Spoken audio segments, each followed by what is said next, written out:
Hello! In this video I will show you how to install Microsoft Edge on INFINIX Zero 40.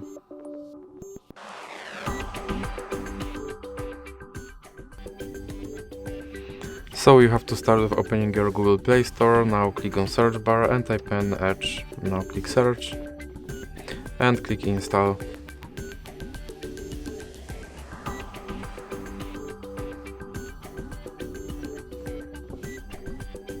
Now click open. And here click skip introduction.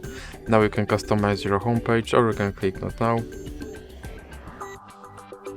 And here you can sign in to sync your data, or you can click not now. Now you have to click confirm, and here you can try out Copilot, or you can just click start browsing.